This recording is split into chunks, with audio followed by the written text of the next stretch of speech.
Well, good morning, folks. Just wait for a few people here to get on. Make sure you share this, share it out.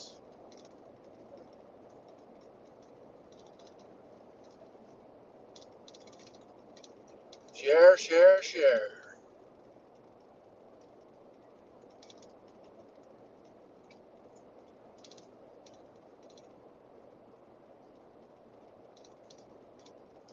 Share it out, folks. Share it out.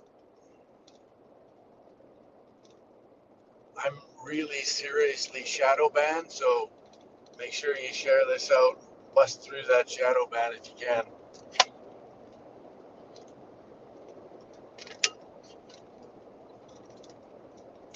So we're just on our way to Moose Jaw. We're in Bladworth. For those of you who don't live in Saskatchewan, that's somewhere between Saskatoon and Regina. There's, I think, 10 or 12 vehicles in this little convoy from Saskatoon. We have Jake and Lynette right behind me in their rig, and then another car, and then another truck, and then another truck pulling a tractor, and then a number of cars behind that.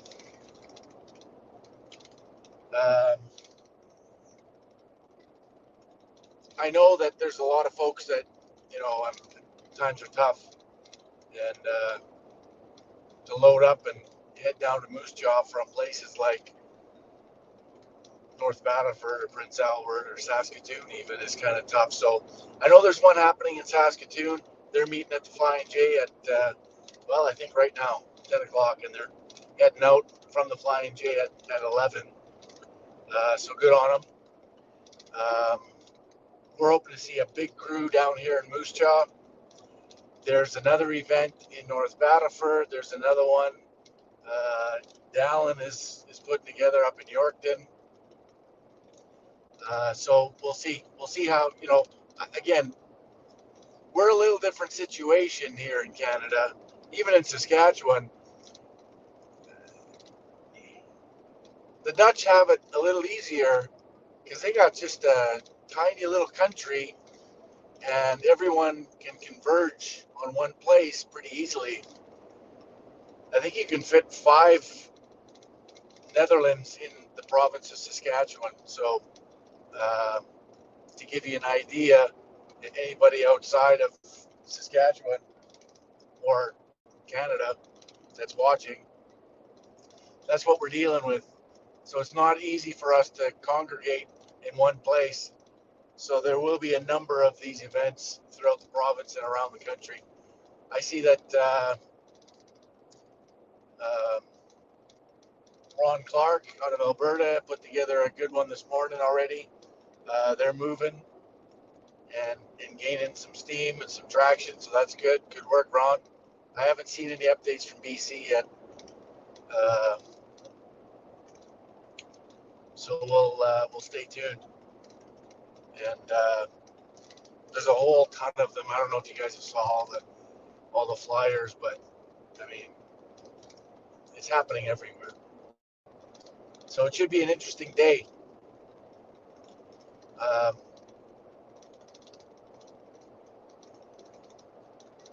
and super important that we do this. So our message is pretty clear. Yes, we support the Dutch farmers and their plight because it's coming here. So part of this is sort of a preemptive approach, communicating to Ottawa that they better not do that here. So this is us creating awareness to what's coming. And it's also a message to our provincial premiers. Now is the time that you start standing up for your farmers, for the people that elected you. Now is when they need you to stand for them. Now is when they need you to be loud and strong in defense of the people that put food on the table. So really, there's three parts to this. Again, support the Dutch farmers in their plight because it's coming here. And put a message out to Ottawa and to Trudeau, not on our watch, and a message to the premiers, now's the time to stand in defense of the people that voted you in. And in some provinces, maybe that's not the case, but it is most definitely the case in Saskatchewan. Scott Moe's base is rural. Scott Moe's base, the Sask Party's base, are farmers, and ranchers, and rural and town folk. So hopefully you're paying attention. Hopefully you get the message.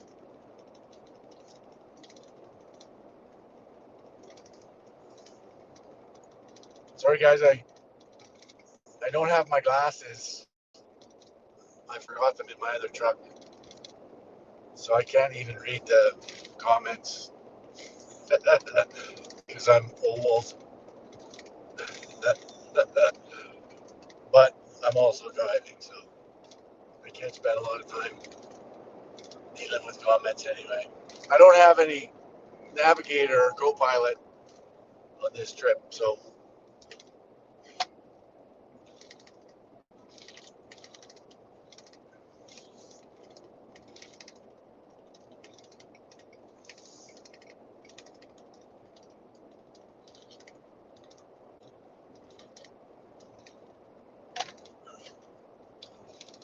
yeah. Anyways, that's the update.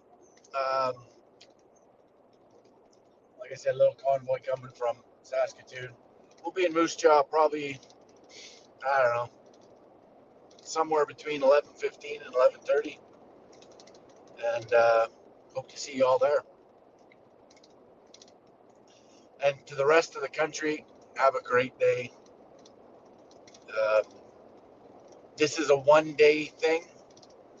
This whole event today is a one-day protest, demonstration, just creating awareness. So for the next time, and let's hope we don't need a next time, but chances are pretty good we will. So this one is just about awareness, and we're not shutting anything down. We're not,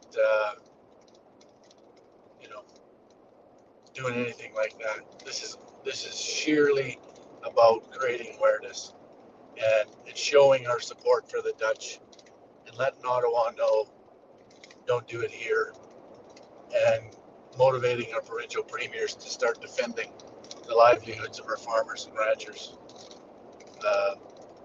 What they have in store for the farmers is terrifying. And don't kid yourself, all of this is 100% related to sustainable development agenda, even down to the nitrogen aspect. This 30% reduction in nitrogen fertilizer usage will decimate farms. And if you type in nitrogen and SDGs, Sustainable Development Goals, you'll see how it's connected and how it's related. Trudeau in 2020, December of 2020, announced that this plan that he has for our farmers in Canada. So what the Prime Minister of the Netherlands is doing, and other countries, is nothing new. They just pulled the trigger first, but it's coming here. And if it affects the Netherlands farmers as much as it does with their farms, imagine how it's going to affect our farmers with much larger farms and much larger area. 30% reduction in nitrogen fertilizer usage will decimate farms, will decimate food crops, which is all by design. They claim it's an environmental reason. It's hogwash. It's absolute hogwash. nitrogen makes up a lot of our atmosphere. And I'm not a scientist, I don't claim to be one, not even on TV. But it's another one of these fundamental building blocks of all life on Earth that they're declaring to be some form of pollution or poison.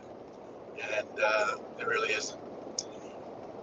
Nitrogen fertilizer has helped keep famine at bay around the world. And to restrict its usage by 30%, 50% is insane. And that's only one of the issues facing our farmers and our ranchers. I mean, look at the narrative moving us from real protein, real meat, real beef to crickets, because raising livestock like cattle is harmful to the environment. In fact, Trudeau's referred to our farmers and ranchers as some of the dirtiest in the world, which again is complete hogwash. We lead the world in clean operations.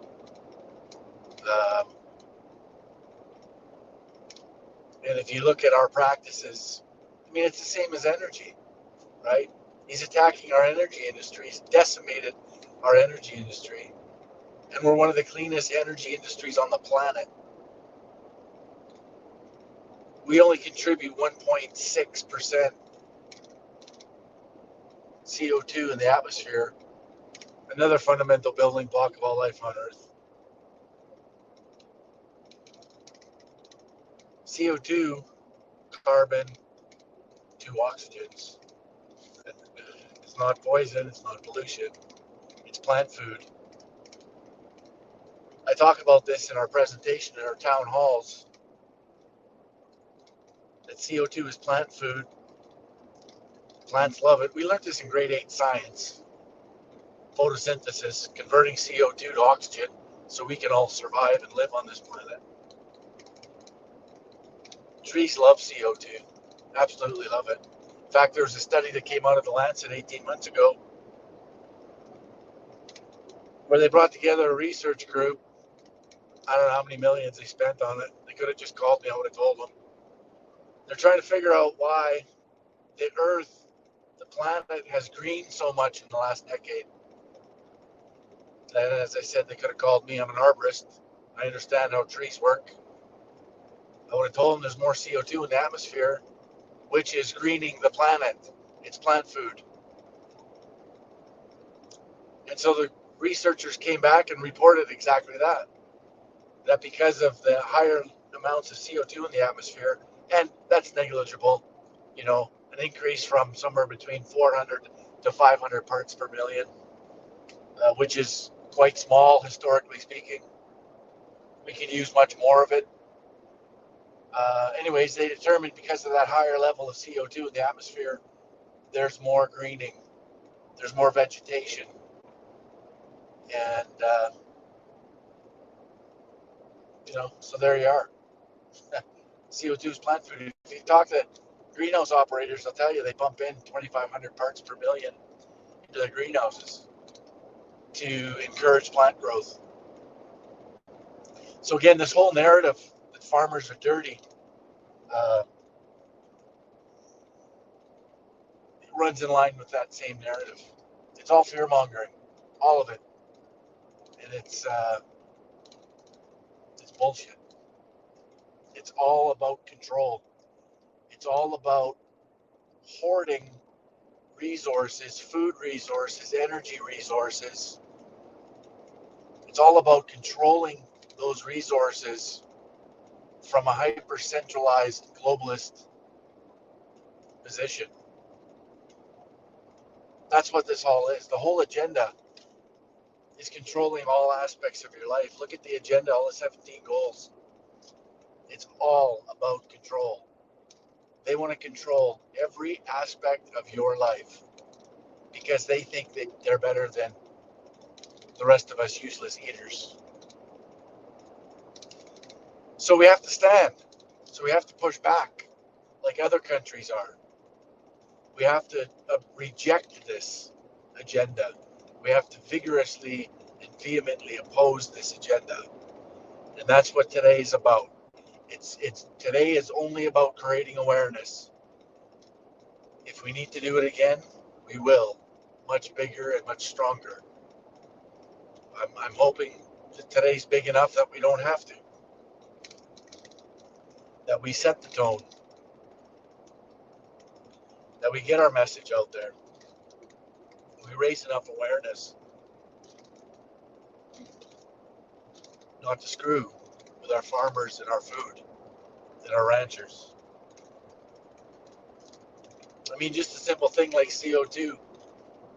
What does more CO2 in the atmosphere do? Well, it creates more vegetation, bigger plants, bigger trees, which is more food for animals, which is more food for us, right? In multiple different forms. Yet it's because of CO2 that they want to destroy our farmers and our ranchers and our energy industry because of CO2, a fundamental building block of all life on Earth. It's all a ruse, folks. It's all a hoax. All of it. And I guess that's why when I talk like this, backed by science, UNESCO likes to call me a conspiracy theorist. Ah, God. So myself, Maxime Bernier, Laura Lynn Tyler Thompson, and Chris Sky, and a number of other names were added to the list. A UNESCO, a UN group, a UNESCO list of conspiracy theorists in Canada, which really is just a badge of honor. It just means we're telling the truth and they don't like it. And of course, they need to shame and ridicule and label uh, as many of us as they can to try to shut us up, to try to shut us down, to get people not listening to us. And it's starting to work in the reverse. So, and again, for those of you just joining, if you're typing in the comments, I don't have my glasses, my reading glasses with me, because apparently, here's the thing, I got some new contacts before I went on my tour, and I found out very quickly that I can't read with my new contacts because they're a little bit stronger, and reading is a challenge without reading glasses now. Apparently I'm over 50 and that's old. Apparently my eyes are old. So it is what it is. So I didn't bring them. I left them in my other truck. So I can't read the comments. So I apologize. But I'm also busy driving, so I can't spend any time reading comments anyway. And and I'm not handling the phone. If there's anybody that is wondering, it's firmly situated on my windshield uh, with a special holder thingy. So it's all good. Anyways, so that's that. That's a wrap. We'll be in Moose Jaw probably within an hour, hour and 15 minutes. We should be coming up to Chamberlain here fairly soon. Once we're in Chamberlain, of course, then we cut a little southwest on our way to Moose Jaw. So we'll be there somewhere between 11:15 and 11:30, I would think. And hopefully there's lots of people making their way over there so we can send a strong message to Ottawa and to our premiers. And hopefully across the country this is happening. And we're sending a strong message across the board. All right, so that's that. I'll come back at you when we're there and there's some action. Thanks, guys. Do me a favor, share this out. All right. Ciao for now. And remember, globalism bad, nationalism good. Ciao.